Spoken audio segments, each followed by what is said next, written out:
Humanism and Reason, the first of a series of books, Studia Humanitatis, published in Switzerland, is written in Germany by two friends, Ernesto Grassi, an Italian scholar interested in the humanist writers of the Renaissance, and Thur von Rexkel, son of the German biologist Jacob von Rexkel, famous for his theoretical biology.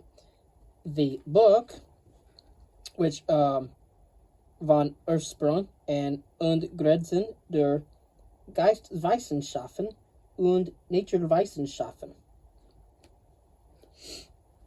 which deals with the origin and the limits of the moral and the natural sciences, is part of a movement of considerable interest that aims at reawakening the spirit of the humanists.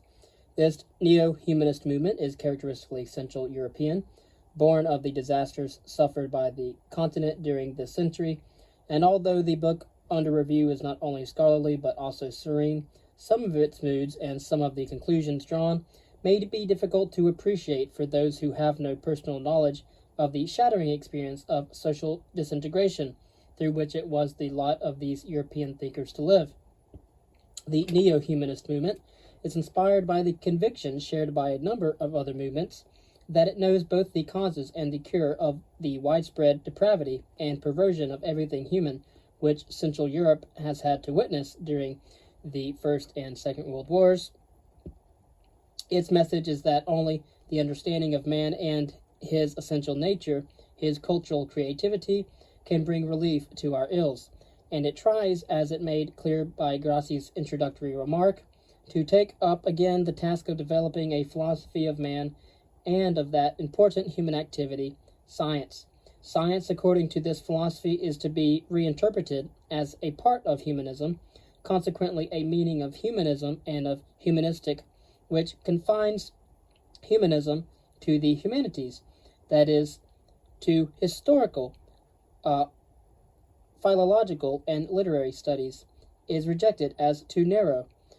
The book may thus be said to aim at a new philosophy of man which puts both the humanities and the natural sciences in their proper place. It consists of two parts, on the origin and the limits of the humanities, Geisteswissenschaften. The term Geisteswissenschaften, or the humanities, has become a typical German term and almost untranslatable, even though it can be literally translated as mental sciences or moral and mental sciences, and even though it seems to have reached Germany, ironically enough, through Theodor Gompertz's translation of J.S. Mill's expression, the moral sciences. I say ironically enough because the term has in its present German usage a strong irrationalist and even anti-rationalist and anti-empiricist flavor, but Gompertz and Mill were rationalists and empiricists. And so it consists of two parts, on the origin and the limits of the humanities, Geisteswissenschaften by Grassi, and on the origin of the natural sciences by Rexkel. These two scholars wrote this treatise in German. The two parts are loosely connected by a vague relativistic pragmatism, reminiscent of F.C.S. Schiller, who also called himself a humanist, combined with a repudiation of pragmatist views. No doubt the authors will disagree with this opinion, which they may take as proof that the reviewer is incapable of seeing their main point, but their various attempts to stress the identity of their views appear somewhat forced. This, however, does not diminish the value or the interest either of the whole or of its two parts. The first part, Grassi's contribution, is a philosophical essay on the essence of humanism. Its main topic is indicated by the German word Bildung, often translated by culture, which is here understood as the growth, the development, or the self-formation of the human mind, and it attempts to reestablish an educational ideal of mental growth designed to meet the criticisms raised against the old humanische Bildungsziel, the educational aim of the humanities, which, according to Grassi, has become pointless owing to the disappearance of the social and cultural traditions in which it was rooted. The text on which Grassi's neo-humanistic sermon is based is a disputation concerning the relative merits of legal and medical science.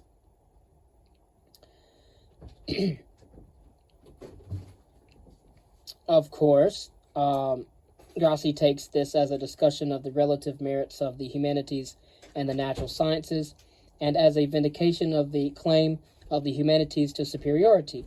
This superiority, he says, was much better understood at the time when the natural sciences were founded than it is today. The superiority claimed is threefold. First, it claimed that the various natural sciences have the character of arts in the sense of artes or techni, rather than of science or knowledge, scientia or episteme.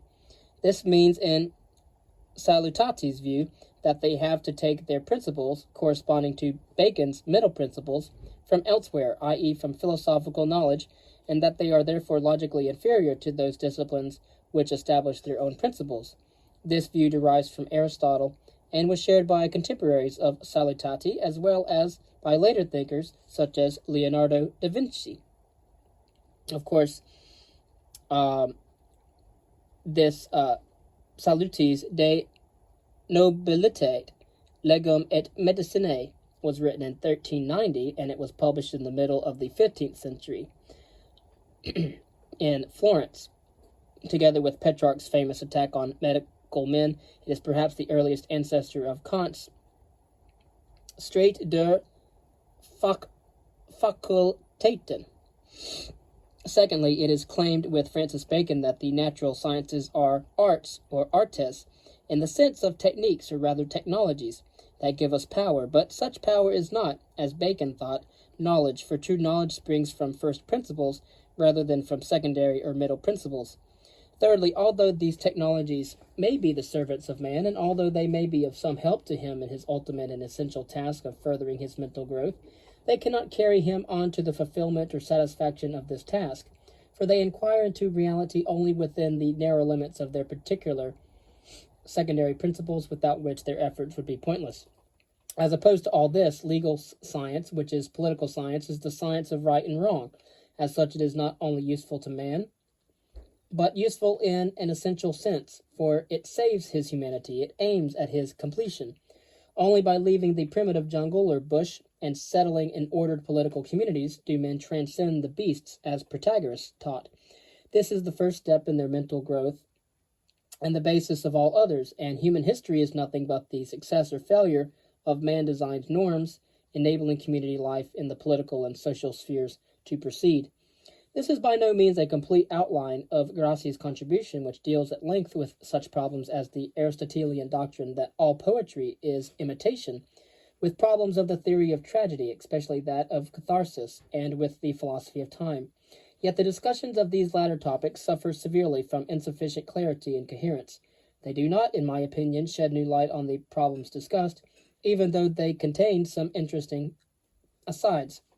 Outstanding among these are Grassi's emphasis on imaginative power as an essential element in human nature and mental growth, but his hint that its role in the natural sciences is confined to that of tracing out their framework does not appear to me to do justice to them. One of the most interesting remarks from the educational or self-educational point of view is contained in Grassi's analysis of the humanistic conception of mental growth. In trying to interpret a literary passage, we may discover that in the context in question, the words have an unusual and even a new meaning. This leads us to something new and unexpected. An unsuspected world opens itself before us, and thus we grow. Grassi very fairly concedes that the natural scientist's mind can grow in precisely the same way when he or she finds themselves compelled to adopt a new interpretation of a natural phenomenon. But this concession seems to me to destroy his attempt to make use of Salutati's argument to establish the educational priority of the humanities. Returning to Grassi's central claim, the threefold superiority of the humanities, I admit that the natural sciences are in danger of stifling mental growth instead of furthering it. If they are taught as technologies, the same is probably true of painting and of poetry, and that they should be treated like painting and poetry as human achievements, as great adventures of the human mind, as chapters in the history of human ideas, of the making of myths I have explained elsewhere, and of their criticism. Neither the possibility of such a humanistic approach to science, nor the need for it, is mentioned by Grassi. On the contrary, he seems to believe that salvation lies in the realization and explicit recognition of the inferior technological character of the natural sciences, in other words, in making them keep their place. But while I am ready to admit the educational priority of a humanist approach, I cannot admit the validity of the grassi salutati theory of the natural sciences, a theory which of course is directly derived from Aristotle. That the natural sciences have blindly to accept their principles from first philosophy is a doctrine whose truth I cannot admit in any case or sense. Grassi tries to meet this criticism by conceding that the natural sciences may question, criticize, and replace their principles, an admission which seems to me tantamount to abandoning Salutati and Aristotle, and by asserting that it is A, the aims of science, and B, the conception of a principle rather than their various principles, which the various natural sciences must blindly presuppose. But this position, although not incompatible with the Aristotelian view on which Salutati's argument is based, nevertheless completely different from it. The truth of the matter seems to be this: although medicine happens to be an art, a technology, or techne, it is a mistake to conclude that it may be taken as representing the natural sciences, for it is an applied rather than a pure science.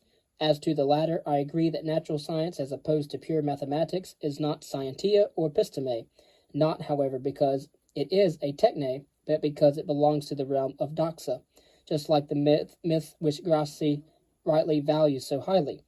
The realization that natural science belongs to the realm of doxa, but that it was usually mistaken, until fairly recently, for episteme, is, I believe, fertile for understanding the history of ideas. Thus Grassi's central claim that we ought to return to Salutati's superior understanding of the status and significance of the natural sciences seems to me unfounded. Moreover, in Britain at least, the Aristotelian view of the matter which Grassi tries to re-establish never lost its hold, and it is therefore hardly in need of a restatement, not even of one using valid arguments. The second part of the book, written by Thur von Uexküll, is an excitingly original attempt to develop a new theory of science, a biologically oriented epistemology. A beautifully clear piece of writing, perhaps the best piece of contemporary German prose that I can recall. It introduces us to a new approach to biology, a new development of ideas which originated with the author's father, Jacob von Uexküll. The fundamental category of this approach is that of a biological action.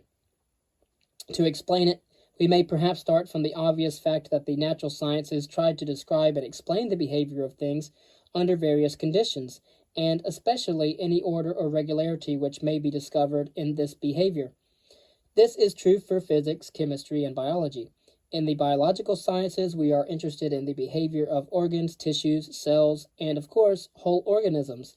The central idea of Uexküll's biology is that the most successful way of describing the behavior of a whole organism is in terms of actions, which allow certain schematic patterns or schemata, and that these schemata of action and rules of the game may be understood as elaborations and modifications of a small number of fundamental schemata and rules. This idea appears at first sight attractive, if not very surprising, although one may be inclined to suspend judgment until it has proved its fruitfulness. But the fruitfulness of the idea is shown, I believe, by Uexküll's brilliant application of it to the problem of the behavior of the parts of the organism, organs, tissues, etc., and to a most interesting and truly revolutionary analysis of the significance of physical and chemical methods within biology. According to Uexküll's theory, there exists for each kind of organism a definite number of action schemata, each of which is released by a certain release signal, whose nature can be found by experiment by constructing an imitative contraption. These, in most cases, can be reduced to astonishingly simple schematic representation. The Viennese biologist Konrad Lorenz found, for example, that certain species of geese follow, as it were, their mother, the first moving object they encounter upon breaking their shells, and that they continue to do so even when they are confronted by their real mother. So they follow the dummy goose, not the actual mother. And so that is interesting. For certain other fledglings, the imitative contraption, which may replace the parent by operating as a release signal for normal actions, opening their beaks, consists simply of two round pieces of cardboard or sheet material giving something like a generalized silhouette of the head and body of the parent bird. With the help of such imitative contraptions, we can make our entry into the scene of life of some animals. It is a moving and even a shattering experience for a sensitive mind to realize the strangeness of this world. The magical and threatening character of this reality creates an impression before which all our old ideas and conception of nature must fail. Uexkill's extension of this approach to the problem of tissue reactions and of the use of physical and chemical methods is, I can only repeat, of the greatest interest. He suggests that what we actually do in biochemistry is to construct imitative contraptions serviceable as release signals for the actions of organs or tissues. This, I believe, is an idea with a great future, likely to throw much light on some vexed questions. I have in mind, for example, the question of the functional equivalence of certain chemical and electrical stimuli and some neuromuscular reactions in the face of even such subtle tests as the measurement of in-plate potentials. Another of the many cases which I think might be used to illustrate Uexkill's point is a well-known hypothesis which has been used to explain bacteriostasis. The bacteria, it is suggested, absorb a certain chemical which they cannot assimilate, mistaking it for food. That is, the chemical acts and is acted upon like a dummy. All that Uexkill has to say about the application of his ideas to biology is beyond praise. I do not know whether his theories are true, however, but they are strikingly original. They not only have great explanatory power, but also the power to put familiar things in an entirely new light, and one day they may well open a new era in biological thinking, especially in the fields of physiology and biochemistry, provided, of course, that the experimentalists take notice of these new ideas and their countless applications in almost all fields of biology. Yet, Uexkill speaks in his book not only as a biologist and methodologist of biology, but also as a philosopher. Encouraged, perhaps, by his biological applications, Uexkill tries to apply his fundamental categories to the whole problem of the theory of knowledge. And starting from the Kantian question whether it is possible to know things in themselves, he discusses the old aspirations of physics to discover the innermost secret of nature itself. Das Inner der Natur, and the failure of these aspirations, and after an elaborate but I do not think successful attempt to determine the role of physics in a world of biological actions, he ultimately arrives at a biological ontology, a doctrine that reality which can only be our world, a reality for us. Of course, compare the following remarks made by the older von Uexkill in 1920 in his Theoretical Biology as well. All reality is subjective appearance. This must be the great fundamental admission even of biology. We always come up against objects that owe their construction to the subject. And so what he ultimately arrives at in biological ontology is that reality is a structure of actions of various kinds and various extension. And he replaces the problem of our knowledge of the world in itself by that of our participation in the structure of actions which is the world. Although much of this is reminiscent of certain forms of pragmatism, operationalism, and instrumentalism, it is nevertheless one of the most original attempts since Schopenhauer and Bergson to erect a new metaphysical world, and one capable of accommodating modern science. This new attempt commands respect, but it does not carry conviction. On the contrary, it seems to me unclear that Uexkill's theory of knowledge and his ontology are founded upon a mistake. Anybody acquainted with the pitfalls of idealistic epistemology will have no difficulty in seeing that the mistake made must be akin to that of identifying what is with what is known, or esse, which is, because quidditas is essence.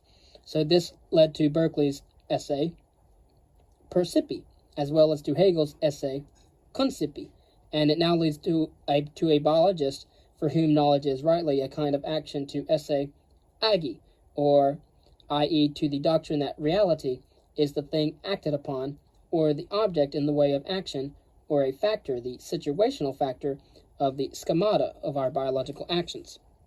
To be more specific, 3 mistakes may be pointed out in his argument. The first can be found in his analysis describing the failure of the aspirations of physics. This analysis appears to me to exhibit some typical and popular misunderstandings of the theory of relativity by Albert Einstein. It is a mistake to maintain that the relativist universe does not know continuous time or continuous space, but only island-like space-time connections, and it is a mistake to infer from the principle of the equivalence of reference systems the relativization of reality. On the contrary, relativity teaches both the reality and the invariance of spatiotemporal intervals. Modern physics does attempt to give us a picture of the universe. Whether this is drawn well or badly is, of course, a very different question. If you realize this, speaking here in the 1950s, the suggestion that we must replace an allegedly dissolving worldview of physics by a new worldview of biology loses much of its actual force. The second mistake is an extremely interesting one. It is made at a point where he blames Lawrence for reasoning in a circle and for failing to realize the full consequences of his own new biological attitude. Lawrence, he tells us, believes that the action schemata, including those of biological experience, have developed by adapting themselves to the external world by the method of trial and error. This view is rejected, though. Lawrence, he claims, fails to grasp the new attitude which is the result of the discovery, due partly to Lawrence himself, that the world around us, as it is given to our senses, is only the sum total of the biological release signals, and that it exists therefore only as a factor of the schemata of our biological actions. Urexkel asserts that Lawrence's circular argument is due to his failure to rid himself of the objectivist assumptions upon which the picture of the universe of classical physics rests. I have no doubt that the accusation of arguing in a circle falls back on Urexkel, and that his faulty reasoning is at least partly due to his untenable subjectivist interpretation of modern physics. For Urexkel overlooks the fact that his whole biological analysis presupposes the possibility of a more or less objectivist approach. It is only such an approach which enables us to speak, for example, of an imitative contraption, like taking over the functions of a bird's mother. It is only because we know in our objective world, which goes beyond the bird's subjective world, that its real mother is and what a contraption is, that we can say that if animal A differentiates by its actions between its real mother and an imitative contraption of a certain kind, while animal B does not, then A has to that extent the greater powers of discrimination or differentiation, and is to the same extent better adapted to certain possible environmental situations. Lawrence's view, which I have shared for many years, is not only defensible, but necessary for understanding the peculiar human situation, the phenomenon based on the argumentative use of the human language, of critical knowledge, as opposed to the uncritical and, as it were, accidental adaptations of the animal's knowledge. And this brings me to the third mistake in his argument, a mistake which is very hard to understand in one who admires Immanuel Kant. It is the gravest mistake of the book, and one which both authors share. It is their complete and, it seems, almost hostile neglect of human reason, of man's power to grow, to transcend himself, not only by the imaginative invention of myths, whose importance is so well emphasized by Grassi, but also by the rational criticism of his own imaginative inventions. These inventions, if formulated in some language, are from the start somewhat different from other biological actions. This may be seen from the fact that each of the two schemata of biological actions, which otherwise are indistinguishable, may contain a myth concerning, say, the origin of the world, which is contradictory to the other. For although some of our beliefs may be immediately relevant to practice, others are only remotely relevant to it, if at all. Their differences may make it possible for them to clash, and their comparative remoteness may make it possible for them to be argued about. In this way, rational criticism may develop, and standards of rationality, some of the first intersubjective standards, and the idea of an objective truth. And this criticism may, in time, develop into systematic attempts to discover what is weak and untrue in other people's theories and beliefs, and also in one's own.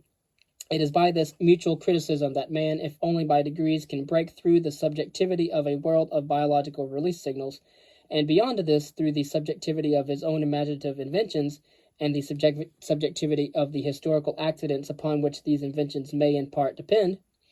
For these standards of rational criticism and of objective truth make his knowledge structurally different from its evolutionary antecedents, even though it will always remain possible to subsume it under some biological or anthropological schema of action.